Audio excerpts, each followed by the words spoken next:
NIA ने ये दलील दी है कि ये बीकेआई गैंगस्टर सिंडिकेट का बहुत इंपॉर्टेंट मेंबर है। खालिस्तानी कनेक्शन को लेकर भी हम इसकी जांच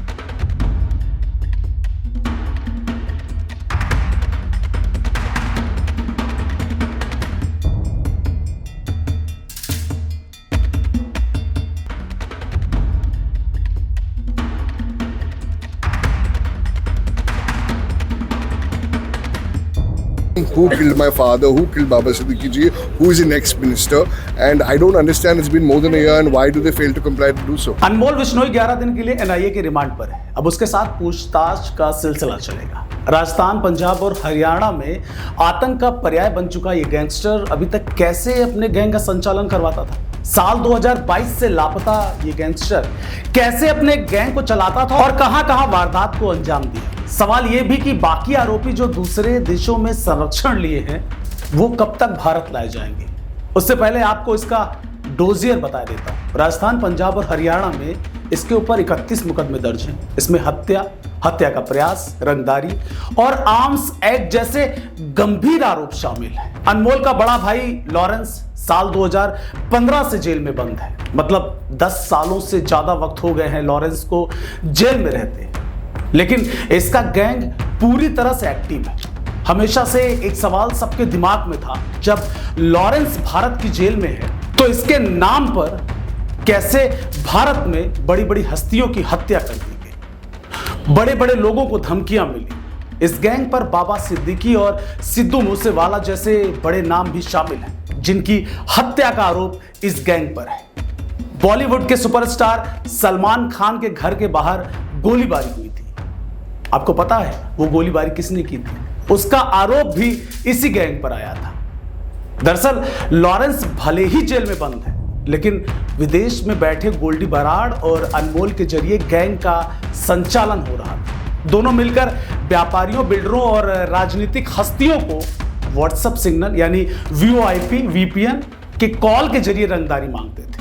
रकम नहीं देने पर शार्प शूटर भेजकर फायरिंग और हत्या तक करवा दी जाती थी, जिसकी जिम्मेदारी गैंग सोशल मीडिया पर खुलकर लेता था।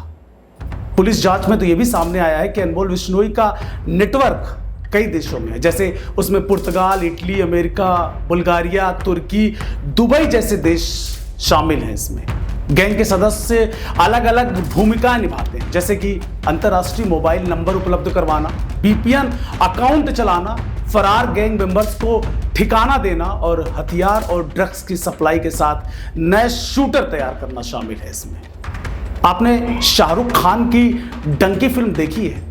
इसमें विदेश में लोगों को गलत दस्तावेज के जरिए विदेशों में सेटल करवाया जाता था।